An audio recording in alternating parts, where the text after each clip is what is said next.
Hey guys, welcome back to the next part of our series. Today we're going to continue with the metal parts of our character, and I'm going to do a couple of tricks here and there as well to the whole scene, just to show you a little bit of the final resource that we're going for. So first of all, you can see here that there's a little bit of a projection, bad projection going on here on the top part of the character. So that's something that we definitely need to fix in the material side of things and also in the normal side of things. So I'm going to show you how to fix that normal map issue in just a second.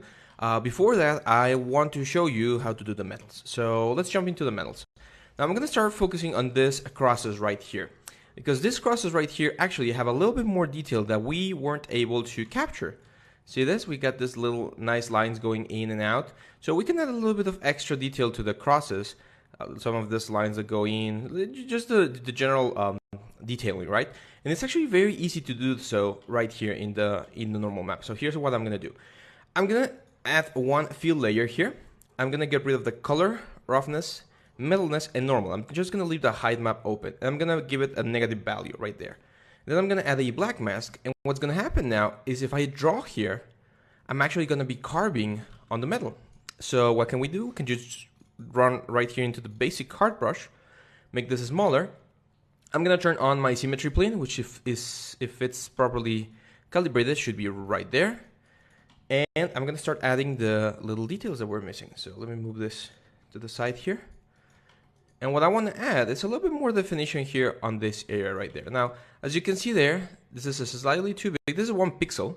So 1 pixel is probably going to be the amount of resolution that we're going to have. But I'm going to turn on the lazy mouse so that it's a little bit easier to get nice lines. So something like this. There we go. And then we got one line going in down here like this. Oh, I'm pretty much just pushing the lines that were already there, just so that this is a lot nicer. And again, if this is being done properly, I should have the same thing on the other side right there. Perfect. Now we're gonna do this to the outside here. There we go. Same thing here, going out. And then see, we have this weird looking line doing this, and then on the inside we have this sort of curvature going out.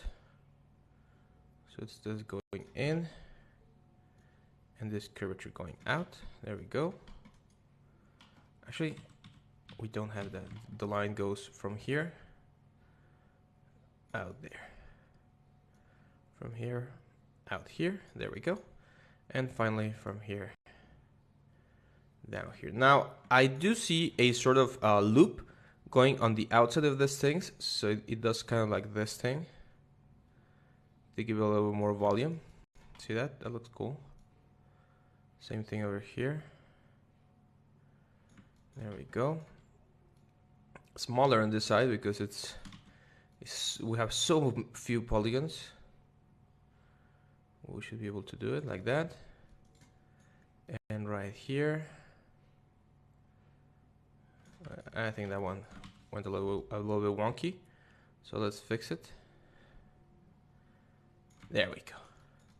See that? So we can add a lot of extra little details here and there without actually having to worry too much about the normal map, because we can pretty much carve it right here. Now this of course is a little bit too intense, so I'm gonna go here into the hide layer and I'm gonna reduce it so it's not as obvious, but still obvious enough that it makes a difference. And I'm gonna do the same thing here on the outside of the arms, because we had these lines going out.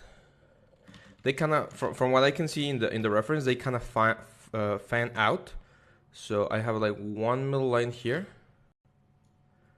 about there, and then one line fanning out like this to that little corner there.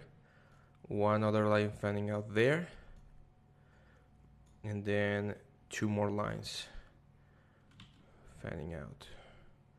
One's really close to the border and the other one's right about there, and this one goes there and there. Let's just check that we have the same thing on the other side. Perfect. On this other side we're missing a little bit of the curvature, so I'm going to turn off the symmetry here I'm just gonna complete that there. Make sure it's complete on the other side as well. Oh, maybe I did miss it on this side. Another way you can do this is with Shift. There we go. So it's really, really straight. Perfect. So look at that. That's a great little detail that we can add to the whole thing without, again, having to worry too much about the high poly. Like, we don't have to sculpt that or carve that in ZBrush because we can very easily do it here. Now, one thing I am noticing is I think this leather is a little bit too dull. So I'm going to go back down into my shiny leather right here, the first copy, which is the second one. And I'm going to lower the roughness because I do want to have a little bit of glossiness. Maybe a little bit more. Let's do 0.35. There we go. So a little bit more shiny, newer look to the whole thing.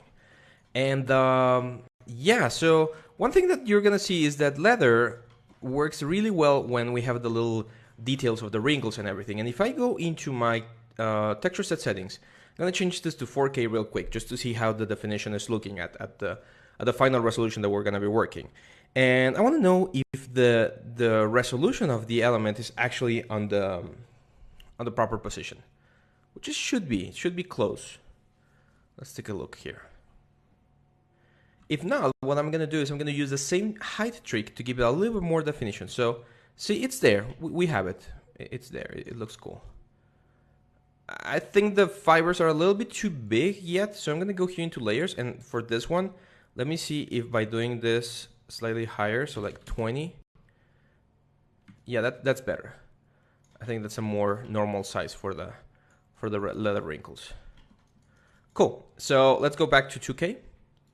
Again, this is to work a little bit faster because otherwise, since there's so many textures and so many layers, ZBrush starts getting crazier and crazier. And now let's look at the metal. And for this, we need to look at some references. So I'm googling here old metal. And I want you to see how old metal behaves. And the way old metal behaves, this is a perfect example, this is 3D, is that we will have certain areas that are really polished, really nice, and other areas that will get slightly not so polished. And this is not because they lose their metalness, it's actually because they lose a little bit of their roughness, okay? The surface gets damaged, and therefore we get a different effect here. So what I'm gonna do is I'm gonna go into my iron raw damage, or actually I'm gonna go into a new layer here. I'm gonna add only color, metalness, and roughness. This is gonna be metal. This is gonna be a black metal. So very dark metal, like that. And the roughness should be higher, something like that. I'm gonna say add black mask. We're gonna add a generator, and we're gonna add a dirt generator. Now, here's the deal. This looks better right now, just by having that extra generator. It allows us to give a little bit of a different feel to this. I'm actually going to change the blending mode of the color as well. So I'm going to change this blending mode to, let's say, overlay. And let's lower the resolution or the opacity a little bit. This is pretty much my way of giving variation to the metal color. You can see it there. However, the nice lines that we just drew don't have anything, see? And that's problematic because we want to have a little bit of dirt there to make sure that they really they're being pushed really nicely into the object. So the problem is these lines that we drew are in the height map, and the height map does not react properly to the generators that we have here in ZBrush. So how are we going to fix it? Well, very easy. I'm going to go here into my height map, this layer right here. I'm going to right click, and I'm going to say add anchor point. And what this is going to do, let's call this anchor point metal details.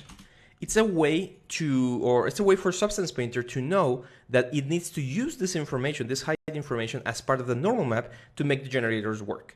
I'm gonna jump right back here into the dirt layer, and now down here we should find this little section called micro details, and I'm gonna call micro height and micro normal on, both of them. I'm gonna activate both of those elements, and then I'm gonna go all the way down here, and in the micro height section I'm gonna look for my anchor points, and I should find the metal details anchor point that I just added from the other layer. So it's pretty much gathering a sort of reference from this layer and introducing it into the information that it's using to generate the dirt map. And if I click here and I do the same for the normal map, I should find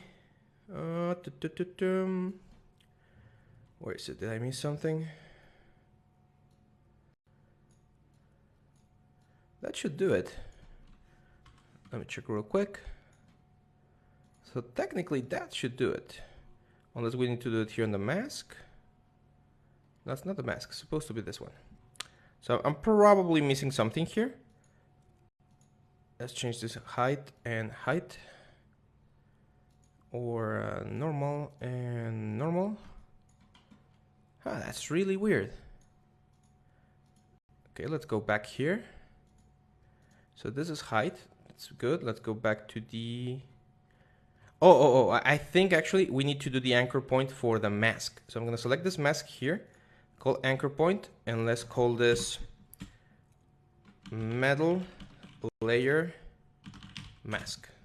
There we go. Now we go back here, and instead of using this one, we use the... There we go.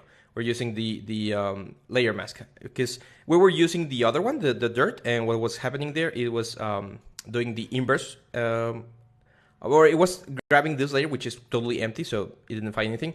But now with this, it's finding the proper solution. Sorry. The only issue is that this is, what's the word? Inverted, right? So one thing we can do is go here into levels and hit invert. And go here into the other levels and here invert as well. There we go. So now this micro detail here should work with the what's it called? There we go, the AO radius, with just the elements there, and it should obey, as you can see, the little extra elements that we have there. And look at that, we get some really nice definition on the overall parts of the metal. Now, metals also sometimes have a little bit of an oily surface. Certain areas of the metals tend to be slightly more oily than others, especially the ones that are near the edges, because they get rubbed a little bit more. So in this case, I'm going to use a new fill layer with only roughness activated, because I only want to change the roughness. I'm going to use a black mask and a metal edgeware to give the borders of the element a nicer shine. So let's check here. Yeah, you can see that there. I'm gonna jump into my roughness. Here we go. Remember, the darker it is, the rougher it. Sorry, the whiter it is, the rougher it gets. So if it's super white, that means it's super rough, and therefore it's gonna be very matte. In this case, I want this border to be really black. So I'm gonna be modifying that. That looks good. A little bit more contrasty.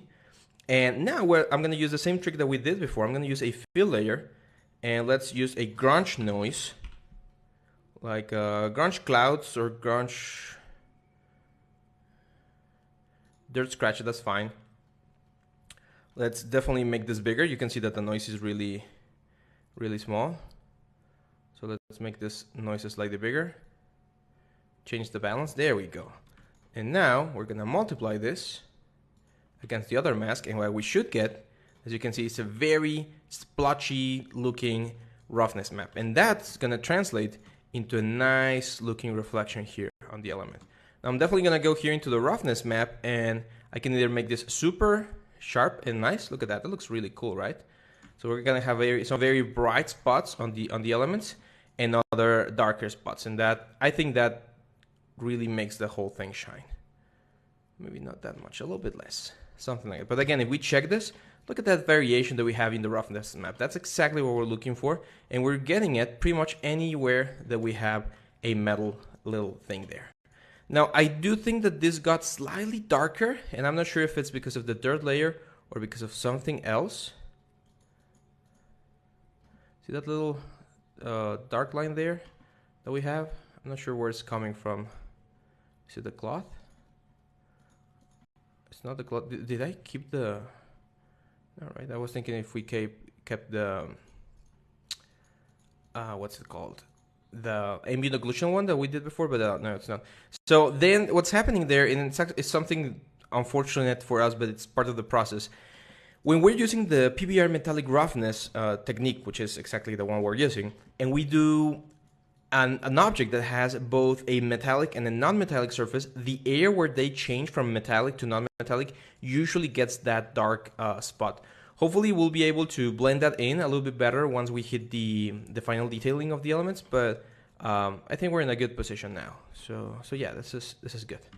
Cool. So let me show you a couple of extra things here. The general details for the gloves, the medals, and the cloth, everything is pretty much there. If this is gonna be like the initial outfit for my character, I'll probably leave it here. Like I really don't need to add anything else, because you can see that the concept is really clean. Now, right now it doesn't look like it's complete because I'm missing so many artifacts and so many other stuffs, but it's there, so just bear with it. Now, I am seeing that this top side is pretty much the same as the color, so let me fix that real quick. I'm gonna go here into the leather. This was the dark leather. No, the dark leather was the first one, right? Yeah. So in this one, or actually, let's go here. And what I'm gonna do is in the paint layer, let's turn off this thing. I'm just gonna paint the whole color. That should give us a little bit of a fix on the issue that we had for the normal maps.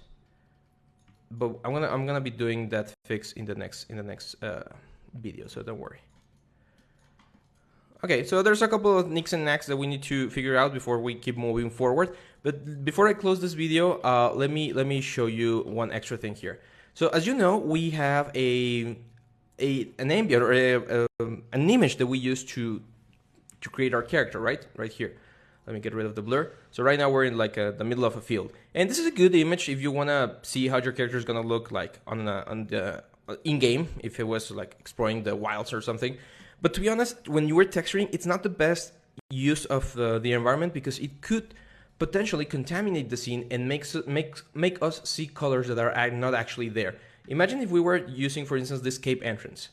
Everything gets like this green hue, right? And to compensate, we might feel pressure to move the tones and hues a little bit to make sure that it fits this green light. So when I'm texturing, especially in the beginning phases, I always recommend using either a studio light, which should be very neutral light and should give you very obvious and flat colors, or any sort of scene here that's not super contrasty in regards to colors. I really like this Corsica Beach one because even though I do get a little bit of a warm hue, I get a very nice directional light, and it lets me see how materials are gonna react nicely to the whole scene. So I'm gonna be using this Corsica Beach.